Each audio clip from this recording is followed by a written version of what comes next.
everyone, Draco Magnius here for another episode of Let's Play Omen Exitio Plague. In the last episode, we joined Jake Huntington as he came to Zanzibar to join the army. A great battle was fought and we arrived victorious. But then we met with this gentleman over here, a Mr. Meyer, if I'm remembering correctly, who wants to enlist our help in helping fight off a mysterious virus that's shown up. And we're going to listen to what he had to say. He brought up our wife, which is interesting. Apparently he's done his research. Without further ado, let's see where Meyer intends to go with this. Even if that man knows many things about you, he'll never know how you felt about losing Helen. I'ma listen. The man looks you right in the eye, holding your stare without a little uncertainty. Stop playing at soldiers, Jake. It does not suit you, and you're wasting your time right when the world needs your brilliant mind. Think about it, Mr. Huntington. We are willing to offer you everything you need to help you change the destiny of the whole world. The man waves goodbye to you without granting you a chance to respond, vanishing into the crowd like a ghost. The meeting has left you pensive and distraught. It seems Meyer wants your collaboration, offering you his help. Yet there's something about him that doesn't convince you. Too many secrets and oddities. You enlisted to forget Helen, and the illness which took her away from you. But your efforts have been in vain. Your wife would have never wanted you to quit your job. Yet, not being able to save her destroyed your self-confidence and left you consumed by doubt and guilt. Now it seems the past is trying to reach out to you in some way. Then you remember the message you'd like to ask Then you remember the message. You'd like to ask Meyer whether or not he sent that warning. You regret not having thought of it before, but it's too late now. He's already long gone. Invisible evil. You were at the headquarters during one of the quiet moments granted by training. A man comes up to you, panting heavily, to tell you that you've been summoned to see Smith. Your curiosity piqued. You head to his office. Following the Battle of Zanzibar, you have no idea as to what Smith could want from you now. You soon find yourself in front of Smith, who silently looks you up and down. His eyes freeze you on the spot. After looking at you for what seems like an eternity, or infinity, the captain clears his throat and looks out toward the windows. The country is in critical condition, Huntington. A dangerous disease is spreading along the borders of German Africa and British East Africa. He turns his head, barely looking at you. Even the German border. Meyer mentioned a disease. An epidemic. Is this the same disease he was talking about? You wonder why Smith is so interested in this mysterious outbreak. But you stay silent, waiting for him to continue. Maybe I'll try a bit more British, since, he is a British soldier. I'm going to lead a regiment, which is departing now to investigate that area of the country and study the threat. I would like you to be a part of the expedition. You're opening your mouth to answer when Smith turns back towards you and leans his arms on the desk. He's wearing a slightly pained expression. He then starts leafing through a stack of papers, carefully examining them. This time, I need your academic skills more than your soldiering skills. I've read your files. You were a doctor back in London. A very good doctor. I want you to join the expedition to study the disease.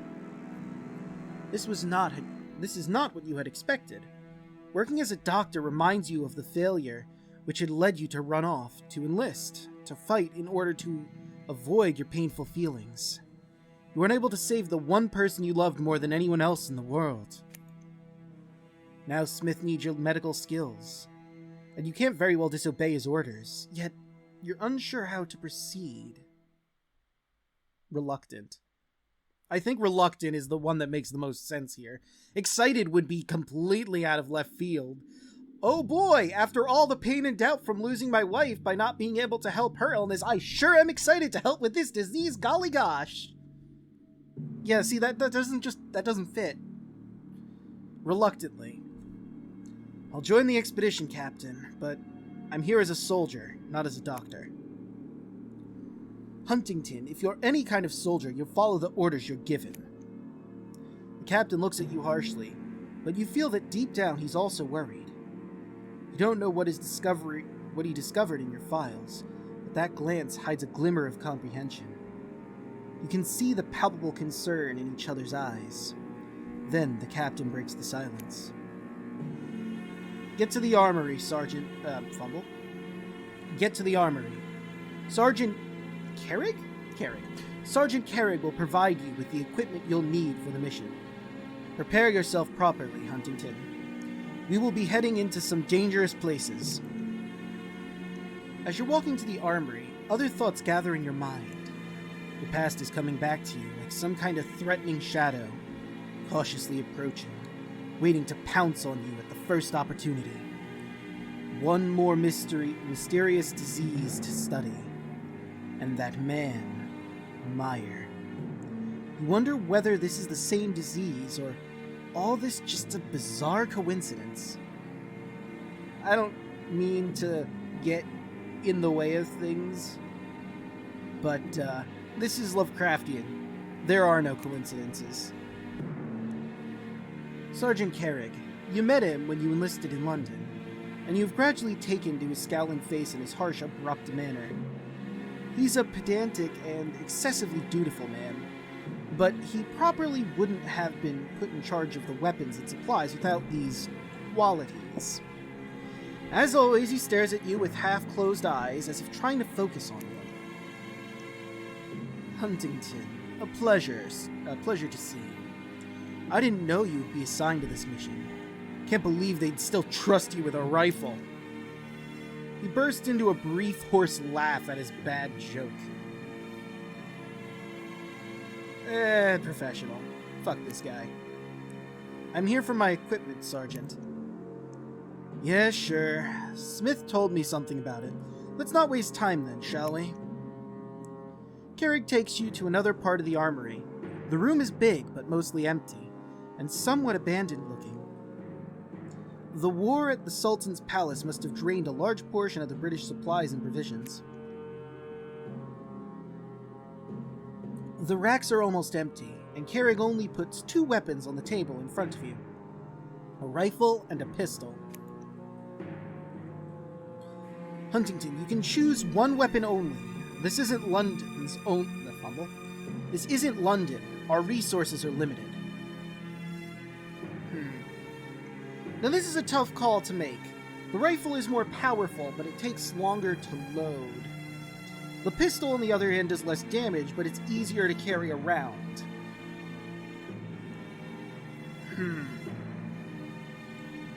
Yeah, this is definitely a tough decision to make. Which one would be better? While I'm contemplating this, I'm just curious to see what new thing popped up here. Okay. I don't know why I hit that. So what's new here? Oh, did I not? There we go. Thought I already did that. I've got 24 experience. I could load that out into something now. Yeah, let's boost our medicine. I mean, we're gonna need it if we're gonna be studying a disease, obviously. Alright, anyway, let's get back to it. Rifle or pistol? You know what? I'm leaning towards the pistol. He dismantles the weapon and puts it back together with extraordinary familiarity. His movements are quick and precise. The sergeant carefully checks the pistol and hands it over to you, together with some ammunition. Where are you heading, Huntington? Command hasn't told us a damn thing about the mission, and Smith is quieter than a mouse. Carrig pretends not to care, but it's obvious he's extremely eager to know what's going on. Neither is he subtle. Classified or expansive. Speechcraft. You put some emphasis into the story you're telling Carrig, eager to voice your concerns. I mean, I got speechcraft for a reason. I'm gonna use it. There's a disease. Some sort of epidemic terrorizing the whole East Africa. Smith wants me to join the expedition because he knows about my past as a doctor. And he'd like me to study the disease, but I'm not so sure that I will be able... Woo! Experience! You hesitate for a moment, your nervousness given away by your shaking hands. Carrig seems to notice it, and he stops you mid-sentence. Somehow your being honest has granted you his sympathy. Sounds like a dangerous mission. I have something that might come in handy. The sergeant starts thoroughly searching the drawers of the armored counter, carefully moving aside ammunition and mechanical junks of all kinds. Junk of all kinds. Where the hell is it? I was sure I put it here. Oh, here it is! Carrig stands up again and puts a little object in your hands. It resembles a gun, but it's tiny, like some sort of miniature toy rather than a real weapon. Can't help but notice that. Unlike everything else here, the gun is entirely spotless, polished, and seemingly brand new. I know nothing about medicine, Jake. It's not my field. One thing I do know, though, is that close contact with the enemy, this little thing here, will be the difference between life and death. Had I known I was going to get a pistol anyway, I would have taken the rifle. Oh well. Staring at you with extreme seriousness, he gives you the weapon, and shows you how to grip it.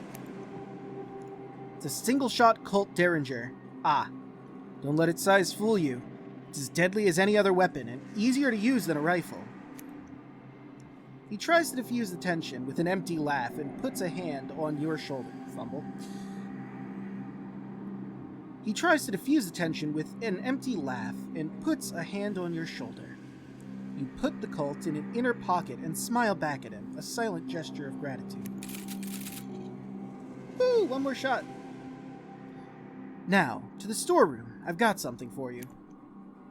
You follow your old friend towards a fairly large room as empty and dirty as the rest of the armory.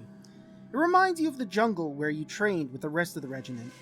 Perhaps it's just the same humidity sticking you close to your uncomfortably to your body. There are crates scattered here and there, but you can clearly see that the British store of weapons and supplies is running low. This equipment belongs to a doctor who was discharged some years ago. Carrig puts a magnifying glass and some Carrig puts a magnifying glass, some vials, surgical calipers, and a first aid kit onto the counter. I'll take them. Why wouldn't I take them? What am I saying? You got something better for me?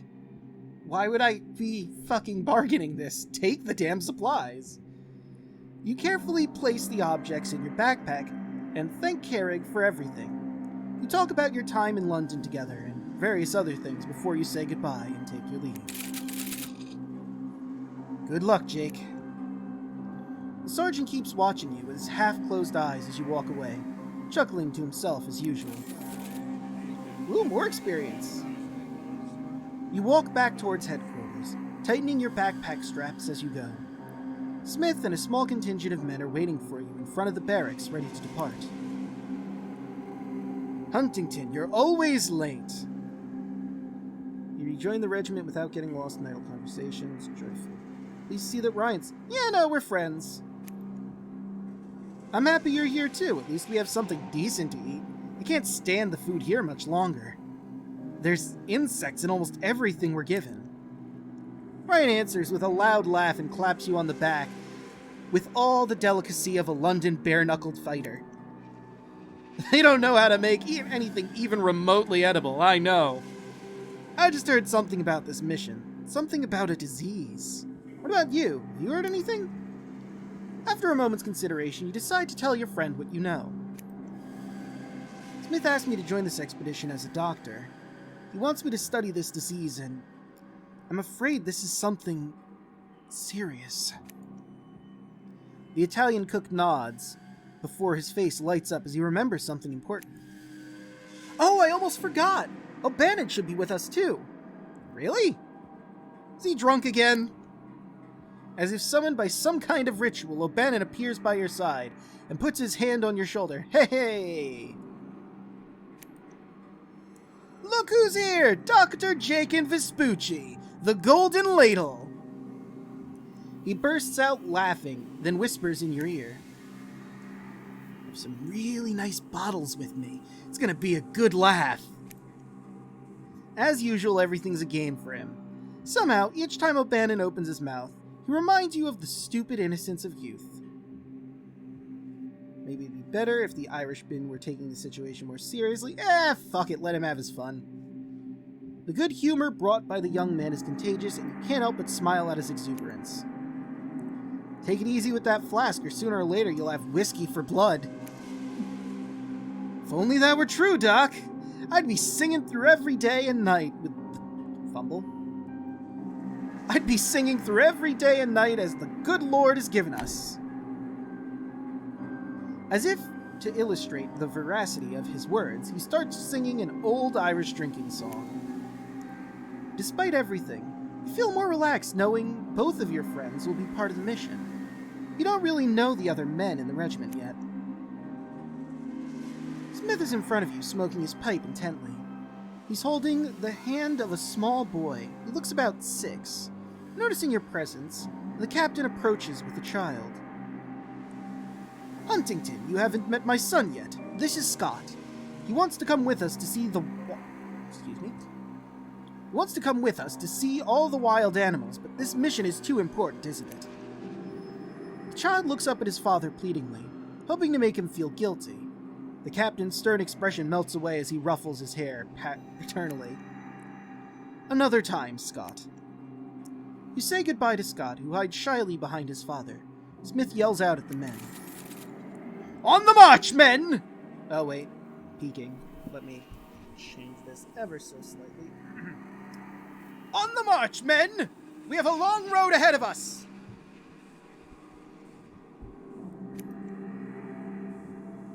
Oh, right. I should hit the continue button when it appears. You're back at sea. Since your arrival in Zanzibar, you haven't had a moment's peace. Always being moved from place to place. Nonetheless, Helen's image is still engraved in your mind. The grief of her loss has torn you up inside. You hear a voice echoing in your head. She calls your name, pleading for your help. Jake! Jake! The horrors of your past still haven't left you. Not even here on the other side of the world. Lost in your thoughts, you hadn't noticed the vessel you are on, which is much smaller than the ship that brought you to Zanzibar, and just big enough to contain your squadron, has reached the docking point of a seemingly abandoned village. You don't know what to expect yet, but the idea of confronting the disease that Captain Smith was talking about is putting you on edge.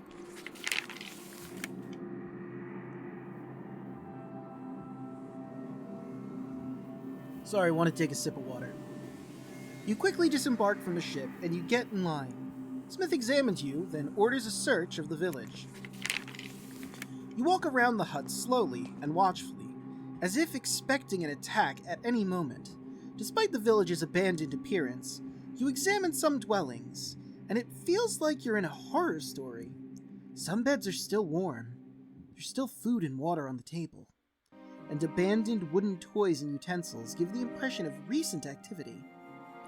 It looks as if the people here have suddenly vanished, disappeared into thin air. Then you hear something.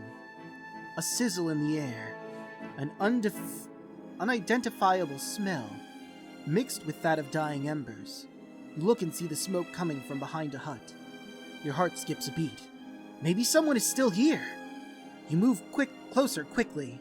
You can't stand the creeps this village is giving you. You go around the hut, and there, right in front of you, is the answer to all your questions. The stink is unbearable, and forces you to cover your nose with your hand. Flies do a grisly dance around the carbonized corpses, flitting here and there like loose cannons. You stare at the bodies, stunned. Their flesh is covered by the remains of the bonfire. Muscle exposed to the sparkling red embers. Their carved-up expressions swallowed by ashes. It's a pile of death, black smoke, and buzzing insects.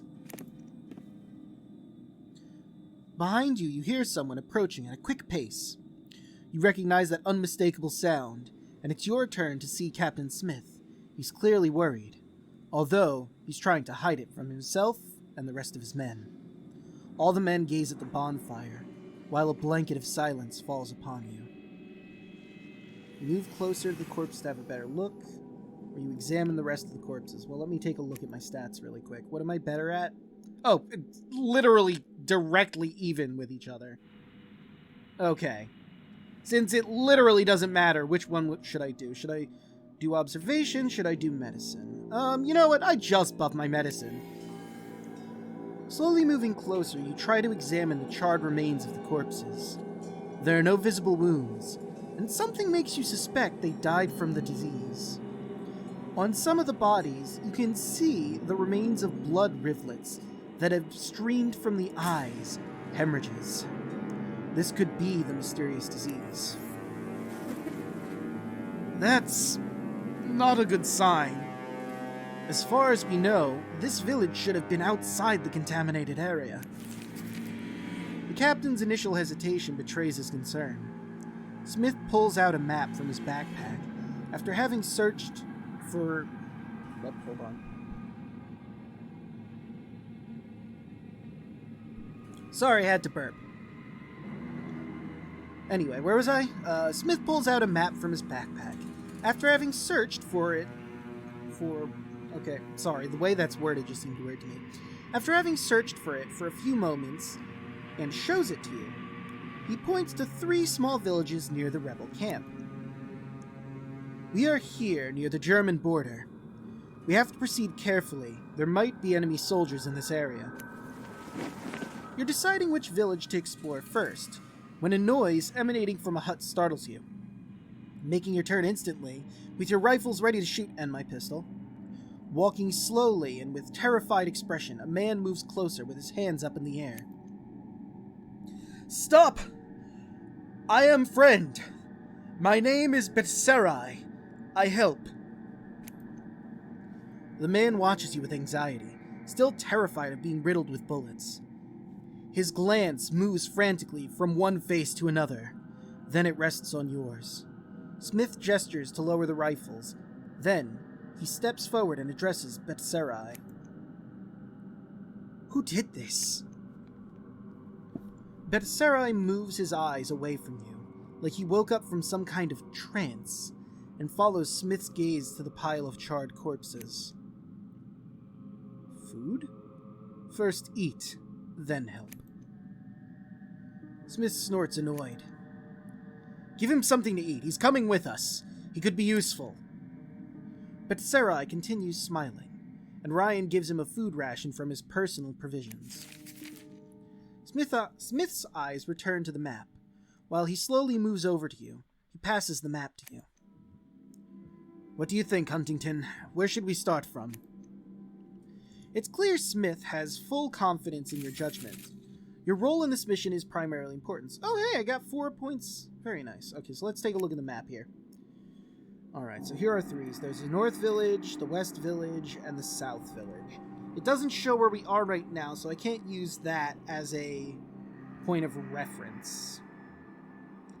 We came in near the shore, so odds are we're somewhere in this region, which isn't very helpful. I wish I could get more details. Maybe if I click on one. I'm thinking the South Village. That's what I'm feeling. As you enter the village, you are plunged into an eerie silence. You have déjà vu. Reliving a memory that has come to knock at the door of your reality. It's exactly like the first handful of huts you saw. When you came ashore, empty homes, and the signs of life that were extinguished in the blink of an eye. Smith gestures at you to split up and investigate, while the vice of anguish grips your hearts once again. You suddenly hear a noise coming from the bushes around you. the murmur of foliage disturbed by motion, branches rustling, the play of sunlight on the leaves turning into a dangerous glare. You whirl around in your heart, skipping a beat, and you catch a glimpse of a shadow flitting from branch to branch. You exhale with relief. It was just a bird. You advance deep into the forest, branches twisting away from the trees as if trying to escape the hold of the trunk, as if they were frozen in their contorted attempt to escape, drawing disquiet shadows in the daylight, through which they slice with crooked fingers. Forgot to turn my light off. You can almost hear them screaming. No, you're really hearing a voice. Someone is actually screaming in the abandoned village. It's Betserai. Well, go back. The fuck's going on? You run, moving the branches away from your face, and those you miss scratch at you, as if trying to hold you there, to share their pain. When you get to the interpreter, he's in shock. He's upset, babbling, his eyes wide, gesturing frantically at the forest. Devil! Devil! You cannot understand what he means. You try to calm down Betserai, putting your hands on his shoulders and look him straight in the eyes. You let him vent and talk to you, replying to him in a calm and steady voice. You ask him to explain more clearly what devil he has seen. White man, naked, red eyes, cries blood, want to kill. You wonder what he could have seen, or whether his words, however implausible, are an accurate description of the truth. Would he have really seen a white man seemingly possessed? You don't have time to question him further. A figure suddenly appears out of nowhere and attacks you. It's a fair-skinned man shouting incoherent words. In an instant, he throws you to the ground, wraps his hands around your neck. Your vision grows dim, and a small flash seems to lure you away into unconsciousness, your pupils filling with glowing flecks. You know you're about to lose consciousness as you struggle to breathe. His bloodshot eyes in the grips of madness are fixed on you. The man gnashes his teeth like an animal, so hard that it's audible. Don't mind me. Gonna spend a point on fighting because I have not done so until now. I didn't mean to do that story. I'ma hit him. Oh shit. You manage to throw the aggressor off balance with your thrust, with a thrust of your back, but the elbow jab you follow with makes contact with his face too weakly, so that the man reacts immediately, twisting his legs around your body and raining punches and scratches down on you. You're about to lose consciousness again when suddenly your enemy freezes, caught suddenly by Vespucci's bayonet, now piercing his body from behind, right through his spine. Blood drips from the madman's mouth, and he stares at you wild-eyed, and exhales his last breath before collapsing onto you, lifeless. O'Bannon and Vespucci help you up. Help you to push the white man's body off you, dropping it aside. Your uniform is utterly drenched with his blood, and for a moment, the exhaustion and stench provoke a weak wave of nausea. You repress it, opting instead to reach for the hand that the Irishman has extended to help you on your help you back on your feet. Thanks. You catch your breath, eyeing in turn O'Bannon and mostly Vespucci. Without his intervention, you'd surely died in the madman's frenzied chokehold. Don't mention it, mate. Just doing my duty. More to the point, though, what the devil got into him? A devil indeed, huh, Doc? O'Bannon tries to diffuse the tension. You proceed to examine the victim's body. After a few minutes of analysis, you're ready to give your diagnosis. You explain to your companions that you believe the case is a fever, most likely of a malaric type. The only thing that doesn't make sense are those wounds. Utterly foreign to malaria, or, indeed, any known disease. On the man's body you observe lesions and small bleeding sores. You turn the stranger's corpse on its front and inspect his back and neck. There you discover more of those wounds marking his skin, blood flowing profusely from them. On the back of his neck, you see something unusual. They look like insect bites, but they are symmetrical, as if they were left there deliberately, in a precise order. They remind you of a diamond with a circle within it. Nothing could be less natural than this. Looks familiar. Maybe I'm just, maybe I'm being a little too conspiracy theory here. But then again, it does look like an eye, and this is a Lovecraftian story, so... Woo, 4 points! In the meantime, Smith, Betserai, and the other men from the regiment have joined you. The interpreter is still shaken by his previous experience, and keeps his distance from the German. While Smith turns to you with an angry expression. We found the surviving villagers. The disease has spread to this place too. They say that the white man belongs to a larger group which abandoned him around here some days ago. You're troubled. This expedition is turning into an endless nightmare. Too many questions are crowding your mind right now. Sorry, I blanked there for a second. I got distracted by the experience. For a start, what was that man doing in the village? Was it mere chance? Or was the situation set up deliberately? Alright. I guess next we'll go to the West Village. I also want to take a quick look. Let's see, I've got 20 points. I could spend them all on more fighting. Lord knows I could probably use it. Or do I want to do agility? I think I'm going to pop it into agility, honestly.